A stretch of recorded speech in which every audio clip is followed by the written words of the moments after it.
বাবারে বাবা, কতটা সুন্দরী আমি! আমার তো মনে হয় আমার থেকে সুন্দরী এই পৃথিবীতে আর একটাও নেই। আয়নায় নিজের মুখটা দেখলে নিজেরই বিশ্বাস করতে কষ্ট হয় যে কতটা সুন্দরী আমি।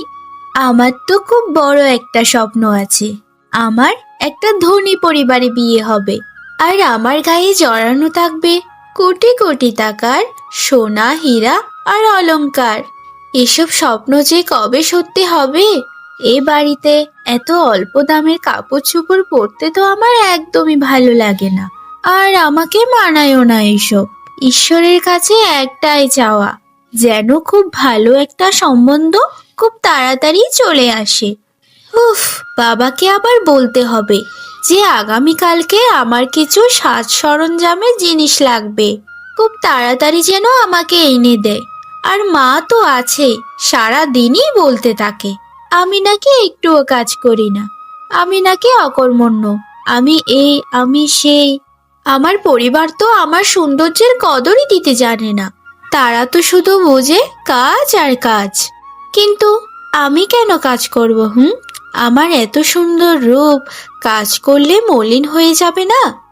আমাকে বিধাতা এত সুন্দর রূপ দিয়েছে কি কাজ করার জন্য? আমি তো শুধু সাজবো, খাবো, ঘুমাবো আর ঘুরে বেড়াবো। ঘরের যা কাজ আছে সব তো আমার বড় বোন দুঃখী করবে। হা হা হা। এই যা, আমি তো ভুলেই গিয়েছি। আমি তো তখন দুঃখীকে বলেছিলাম যে দুঃখী, যা আমার জন্য হলুদ বাটা নিয়ে আয়। কিন্তু হতচারিতা দেখো, এখনো আমার জন্য হলুদ বাটা নিয়ে এলো না। যাই, ওকে একটু ডাক দি। এই দুঃখী, দুঃখী, এদিকে একটু শোন তো। আমি তো তোকে সে কতক্ষণ আগেই বলেছিলাম যে আমার জন্য একটু হলুদ বাটা নিয়ে আয়, এখনো তুই আনলি না যে? দুঃখী, এই দুঃখী, এই হতচারী, কোথায় গেলি? তাড়াতাড়ি আয় বলছি। কোথাও কি মরলি নাকি? হ্যাঁ সুখী, বল কি হয়েছে? আর আমি তো তোর বড় বোন, তাই না? আমাকে তুই সব সময় নাম ধরে কেন ডাকিস বল তো? বোন, তুই যদি আমাকে দিদি বলে ডাকিস তাহলে আমি খুবই খুশি হব। হা হা হা, আমি নাকি তোকে দিদি ডাকবো? আরে পাগলের সুখ মনে মনে, এই কথাটা কি শুনেছিস তুই? তোকে ওই দিদি ডাকার স্বপ্ন স্বপ্নই থেকে যাবে।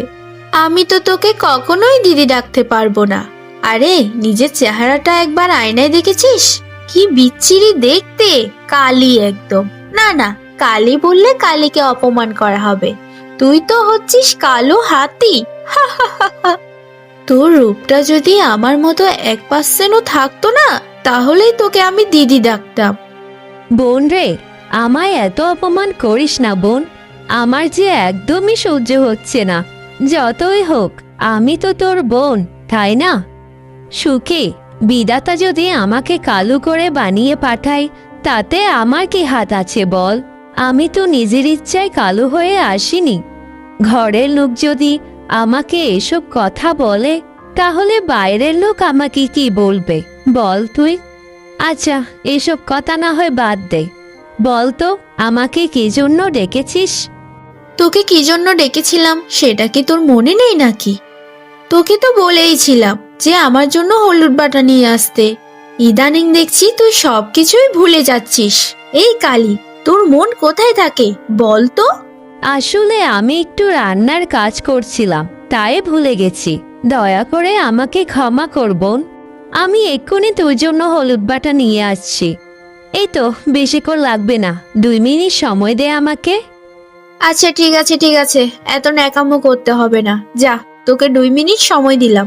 এর পরেও যদি তুই কাজটা দেরিতে করিস তাহলে তোর মাথার একটা চুলও থাকবে না। অপয়া কুৎসিত একটা মেয়ে, তোকে যে কে বিয়ে করবে সেই চিন্তাতেই তো আমার রাতে ঘুম হয় না রে। হা হা হা, হাসালি তুই আমাকে। আমি আবার বিয়ে? সমাজই তো আমাকে মেনে নেয় না। আবার আমাকে বিয়ে করবে কে বলতো? যদি মা বাবা রাজি থাকেন তাহলে মা বাবার সাথেই না হয় সারা জীবন থেকে যাব। আর যদি মা বাবা নাই মেনে নেন তাহলে আর কি করার? রাস্তায় রাস্তায় থেকে না হয় বাকিটা জীবন পার করে দেব।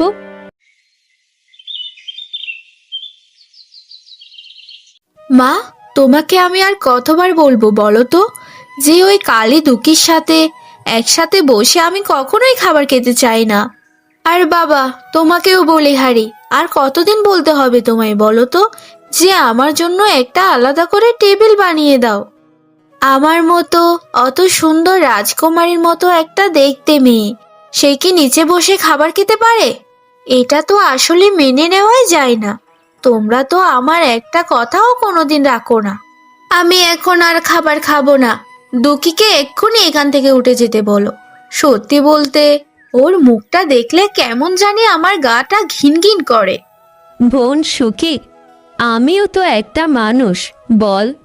আমারও তো ইচ্ছা হয় যে পরিবারের সাথে একসাথে বসে খেতে। দয়া করে তুই আমাকে একটা স্বাভাবিক মানুষের মতো মনে কর না রে বোন।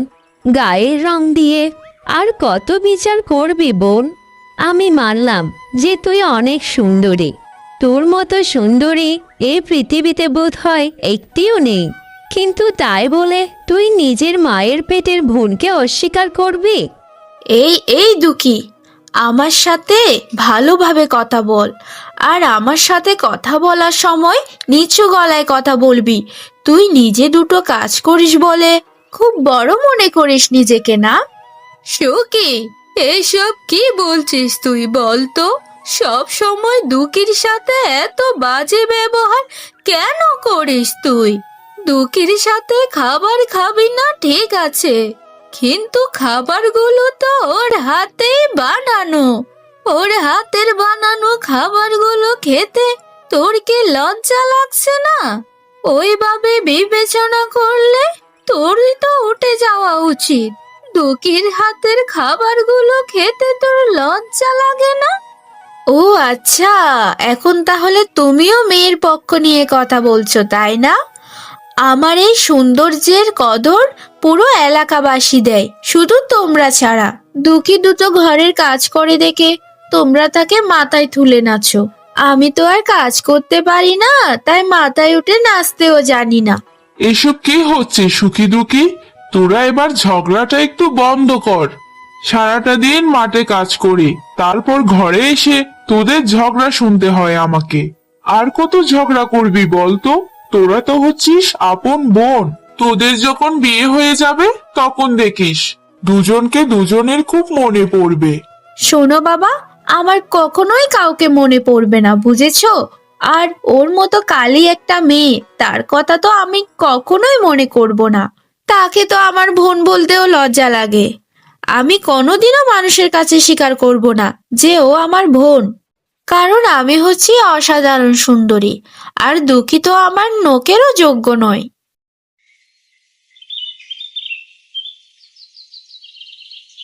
কি গো শ্যামল, কোথায় যাওয়া হচ্ছে?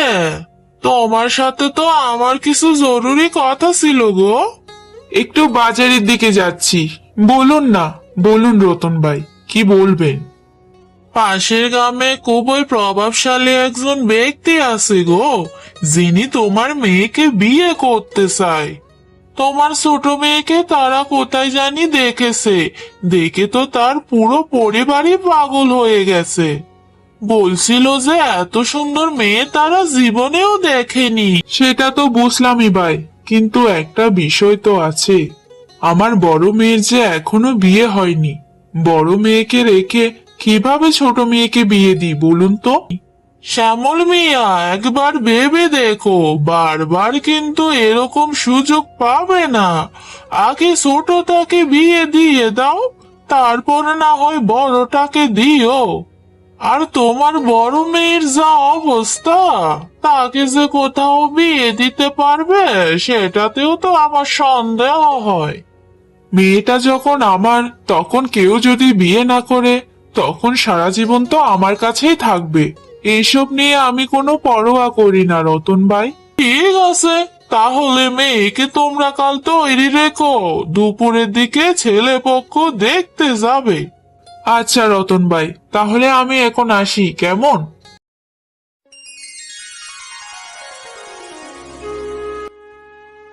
বাহ বাবা বাবা, এত সুন্দরী মেয়ে তো আমি জীবনেও দেখিনি। মানুষ যা বলে এ তো দেখছি তার থেকেও বেশি সুন্দরী গো। এরকম একটা মেয়ে যদি আমার ছেলের বউ হয়ে যায় তাহলে তো পাড়া গায়ে শুধু আমাদের নাম আর নাম হবে।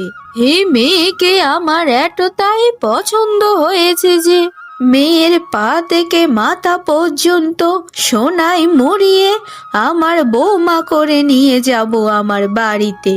কি গো বেয়ান মশাই, আপনি কি রাজি আছেন এই বিয়েতে? মেয়ে হয়ে যখন জন্ম নিয়েছে তখন তাকে তো বিয়ে দিতেই হবে। আমাদের কোনো অমত নেই দিদি। যদি মেয়েকে আপনাদের পছন্দ হয়ে থাকে তাহলে পাকা কথা বলতে পারেন। দিদি না, বেআইন ডাকুন বেআইন। আজকে হচ্ছে শুক্রবার, আর আগামী শুক্রবারেই আপনার মেয়ের সাথে আমার ছেলের বিয়ে দেব। হে ঈশ্বর, এতদিনে তুমি আমার মনের আশনা বাসনা পূরণ করেছো। যা যা আমি কল্পনা করতাম এখন দেখা যাচ্ছে তার থেকে বেশি আমি পেয়ে যাচ্ছি। তাদের চলাফেরা দেখলেই বোঝা যায় তারা কত বড় লোক পরিবারের। তাদের গলায় কত সুন্দর মোটা সোনার গহনার হার, আর বুড়িটা তো বলছেই আমাকে সোনায় মুড়িয়ে নিয়ে যাবে। আমি তো এখন সত্যিকারের মহারানী হতে চলেছি, সত্যিকারের মহারানী। নামটা কিন্তু বাবা মা ঠিকই রেখেছিলেন। আমার কপালে শুধু শোক আর শোক। বেআইন মশাই, তাহলে এবার আমরা উঠছি কেমন? আমাদেরকে তো আবার বাড়িতে গিয়ে বিয়ের তোড়জোড় শুরু করে দিতে হবে। বৌমা, তাহলে এবার আমরা আসি কেমন? তোমাকে আমরা খুব তাড়াতাড়ি আমাদের বাড়ির বউ করে নিয়ে যাব।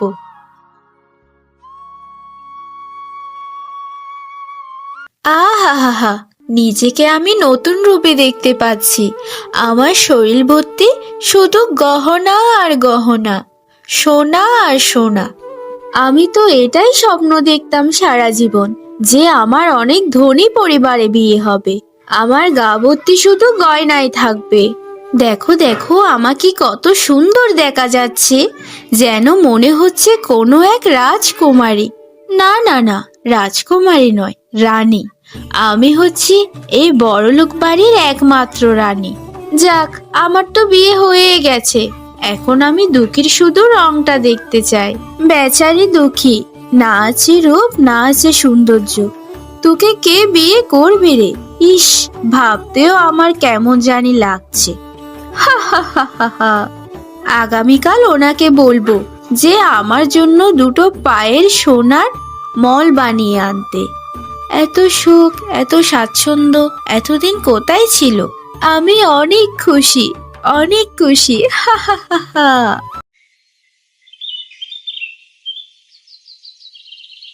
হে বিধাতা, তুমি যদি রূপের এতই দাম দিয়ে থাকো, মর্যাদাও দিয়ে থাকো, তাহলে আমার মতো এত কুৎসিত মেয়েকে কেন পৃথিবীতে পাঠালে তুমি? বিধাতা, তুমি তো আমাকে নিজেই বানিয়েছো, এতে আমার কি দোষ বলো? কেন কেন আমাকে মানুষ সহ্য করতে পারে না? বড় বোনকে রেখে ছোট বোনের বিয়ে হয়ে গেছে। কারণ কি? কারণ তো একটাই, কারণ ওর মতো তো আমার রূপ সৌন্দর্য নেই। সুখের জন্য মনটা খুবই কাঁদছে। যাওয়ার সময় আমাকে একটু বলেও গেল না। আমি কি এতটাই খারাপ ছিলাম? আমি কি এতটাই দেখতে কুৎসিত? ছোটবেলায় সুখীকে কি আমি জীবনেও খাইয়ে দিইনি নিজের হাতে? কেন রে সুখী, কেন নিজের বড় বোনকে একবারও বোন বলে স্বীকার করিস না? তবে সুখী, তোর তো কোনো দোষই নেই। দোষটা হচ্ছে আসলে আমার ভাগ্যের। এই জীবনে ভাগ্যই তো আমার সহায় নয়। এই যে শুনতে পাচ্ছেন, দয়া করে একটু বলুন না জমিদার বাবুর বাড়িটা কোন দিকে? আসলে আমি এই গ্রামে নতুন তো, তাই খুঁজে পাচ্ছি না। জমিদার বাড়িতে যেতে চাচ্ছেন? সেখানে গেলে তো আপনাকে আরো 3 মিনিট হাঁটতে হবে সোজা পথে। তারপরে যে বাড়িটা দেখতে পাবেন সেটাই হচ্ছে জমিদার বাড়ি। ও আচ্ছা আচ্ছা, ঠিক আছে। আচ্ছা, আপনাকে একটা কথা বলবো, যদি কিছু মনে না করতেন। হ্যাঁ বলুন না, কি কথা বলবেন আমাকে? আপনার বাড়িটা কোন দিকে? আর আপনার নামই বা কি? আপনি এখানে এভাবে বসে আছেন কেন? আমার নাম তো দুঃখী, আর আমার বাড়ি ওই আমবাগানটা পেরিয়ে। কিন্তু কেন বলুন তো, হঠাৎ করে আপনি আমার বাড়ির ঠিকানা কেন জানতে চাইছেন? দয়া করে কিছু মনে করবেন না, আমি এমনিতেই জিজ্ঞাসা করছিলাম। আমার নাম হচ্ছে মনোজ। আমার জমিদার বাড়িতে নতুন কাজ হয়েছে। মেয়েটাকে দেখে, তার কথাবার্তা শুনে কেমন জানি না খুবই ভালো লাগছে। ওর মুখটা কত মিষ্টি, মায়ায় ভরা। জীবনে যদি কাউকে বিয়ে করি তাহলে এই মেয়েটাকে বিয়ে করব। আচ্ছা দুঃখী, তাহলে আমি আসি, কেমন? ভালো থাকবেন আপনি। ঠিক আছে, আপনিও ভালো থাকবেন।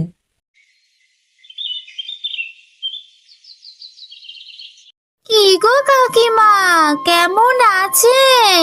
আপনার সাথে আমার কিছু কথা ছিল। আপনাদেরকে তো আজকাল দেখাই পাওয়া যায় না।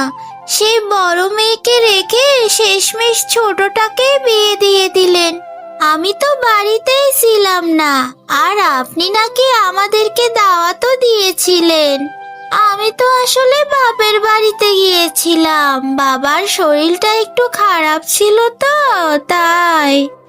হ্যাঁ মা, তোমাদের বাড়িতে তো আমি খবর ঠিকই দিয়েছিলাম, কিন্তু তুমি তো বিয়ের দিন আসোনি মা। তা কি জানি একটা কথা বলতে এসেছো, সেটা বলো মা। বলছিলাম কি কাকিমা, আপনাদের দুঃখী যে কালোর কালো, তাকে কে বিয়ে করবে? এদিকে পাড়া প্রতিবেশীরা তো তাকে নিয়ে কানাঘুষা শুরু করে দিয়েছে যে অবয়া অবয়া একটা মেয়েকে এভাবে ঘরে রাখা কি ভালো, বিয়ে না দিয়ে? পাড়া প্রতিবেশীরা কি বলবে না বলবে, সেটা তো আমার দেখার বিষয় না মা। জন্ম যখন দিয়েছি তাকে তো আর ফেলে দেওয়া যায় না। আর মায়ের কাছে তো সকল সন্তানরাই সমান, সেটা কালো হোক, সাদা হোক, ছোট হোক বা বড় হোক। তা তুমি কি সম্বন্ধ নিয়ে এসেছো, একবার বলো তো আমায়। আমার বাপের বাড়িতে একটা ছেলে আছে, সে দুঃখীকে বিয়ে করতে চায়, কিন্তু তার তো একটা শর্ত আছে গো। আপনাদের সকল বিষয় আশয় সম্পত্তি সবকিছুই বিয়ের পরে তার নামে করে দিতে হবে, আর নগদ 2 লাখ টাকা লাগবে গো। আপনি যদি রাজি থাকেন তাহলে আমি কথা বলতে পারি। তুমি এসব কি বলছো? বিয়ের নাম করে আমার মেয়েটাকে একটা বদমাশের হাতে তুলে দেব, যে নাকি অত্যন্ত লোভী। যেই ছেলে আমার মেয়েকে খুব ভালোবাসবে তার কাছে আমি আমার মেয়েকে বিয়ে দেব, না হলে সারা জীবন আমার মেয়েকে আমার কাছে রাখবো। তুমি দয়া করে এখন এখান থেকে আসতে পারো। আমি আমার মেয়েকে ওইরকম ছেলের কাছে জীবনেও বিয়ে দেব না, মরে গেলেও না। আমার মুখের উপর না করে দিলেন তো? আচ্ছা, দেখা যাবে কোন রাজকুমার এসে আপনার মেয়েকে বিয়ে করে নিয়ে যায়। জন্ম দিয়েছেন তো একটা কালির কালি, আবার বড় বড় কথা বলছেন। হে কেমন ছেলের বউ আমি বিয়ে করে এনেছি গো। ভেবেছিলাম শাশুড়ির অন্তত একটু সেবা যত্ন করবে, এখন তো দেখা যাচ্ছে মেয়ে আমার মুখের উপর কথা বলা শুরু করে দিয়েছে। শোনো সখী, আমার মা আমার কাছে সব। আর তুমি যদি আমার মায়ের সাথে খারাপ আচরণ করো তাহলে কিন্তু তোমার ভালো হবে না। শোনো, আমি তোমার মায়ের সাথে কখনো কোনো খারাপ আচরণ করিনি, বুঝেছো? তোমার মাই শুধু বলতে থাকে আমাকে পা টিপে দাও, মাথা টিপে দাও, এই সেবা যত্ন করো, তো ওই সেবা যত্ন করো। আমি এত সুন্দরী একটা মেয়ে, আমি কি তোমার ঘরে দাসী হয়ে এসেছি? এই বাড়িতে তো কাজের লোকের অভাব নেই, কেন আমাকে দিয়ে তোমার মা হাত টেপাবে, পা টেপাবে? বিয়ের আগে যখন আমি বাপের বাড়িতে ছিলাম, তখন তো আমি পানির গ্লাসটা নিয়ে পানিও খাইনি, আর এখনো আমি কিছু করতে পারবো না। সারাটা দিন শুধু ঘুরে বেড়াও এদিক ওদিক, আবার কথা বলো ধাসা ধাসা। ভেবেছিলাম বৌমা যখন এত সুন্দরী, তাহলে তার মনটাও বোধহয় অনেক নরম হবে। এখন তো দেখা যাচ্ছে যা ভেবেছিলাম তার সব কিছুই উল্টো। এই মেয়ে তো আমাকে জ্বালিয়েই মারলো। তোমার কিন্তু সাহস দিন দিন বেড়েই যাচ্ছে সুখী। মায়ের সাথে যদি কেউ খারাপ আচরণ করে, তাহলে আমি তাকে ঘর থেকে বের করে দিতে এক মুহূর্তও চিন্তা করব না। ও এই ব্যাপার, তাহলে তোমার এই সংসারটা ছেড়ে যেতে আমার দু মুহূর্ত সময় লাগবে না, বুঝেছো? বিয়ের প্রথম প্রথম আমাকে কিছু গহনা দিয়ে খুব তো লোভ দেখিয়েছো, কিন্তু যত দিন যাচ্ছে তত দেখছি যে তোমার মতো এরকম হাড়কিপ্টে একটা লোক আমি আর একটাও দেখিনি। কতদিন আগে তোমাকে বলেছিলাম যে আমাকে একটা সোনার পায়ের মল বানিয়ে দাও, কই আমাকে তো তুমি বানিয়ে দাওনি। আমি তোমার মতো লুবি মেয়ে এই জগতে আর একটাও দেখিনি। লুবি মেয়ে একটা। তুমি যদি আর একটা কথা বলো, তাহলে কিন্তু খুবই খারাপ হয়ে যাবে। সব তো আমাদেরই ভুল। রূপ সৌন্দর্য দেখে বিয়ে করে জীবনটা একেবারে ধ্বংস হয়ে গেছে। এর থেকে ভালো মনের একটা কালো মেয়েকে বিয়ে করা হাজার গুণে ভালো ছিল।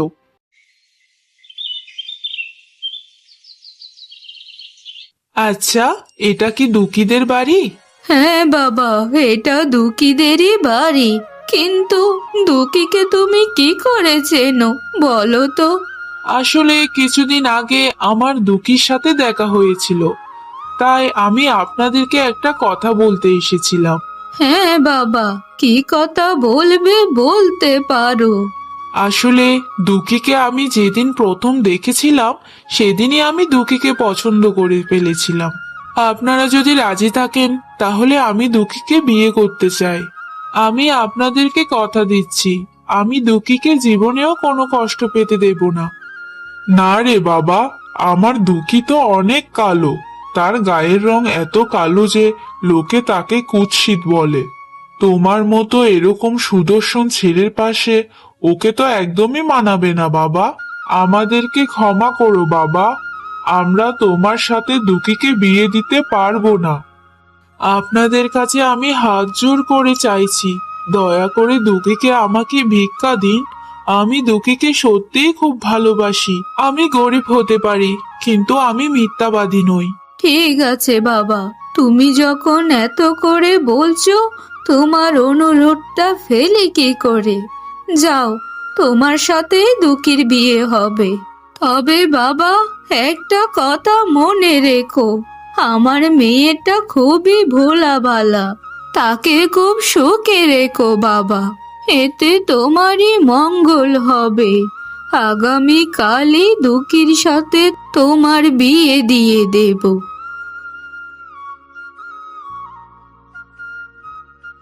আমাদেরকে আশীর্বাদ করুন মা, আমরা যেন একসাথে সারা জীবন সুখে শান্তিতে থাকতে পারি।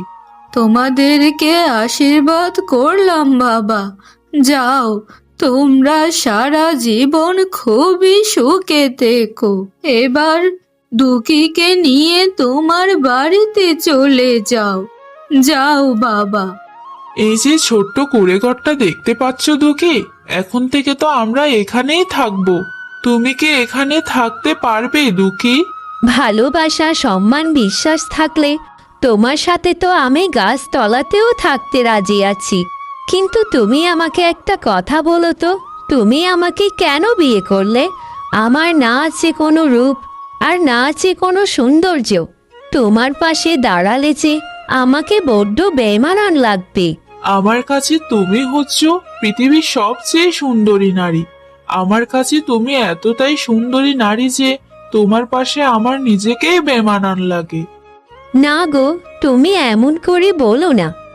আমি চাই তোমার সাথে বাকিটা জীবন একসাথে সুখে শান্তিতে কাটিয়ে দিতে।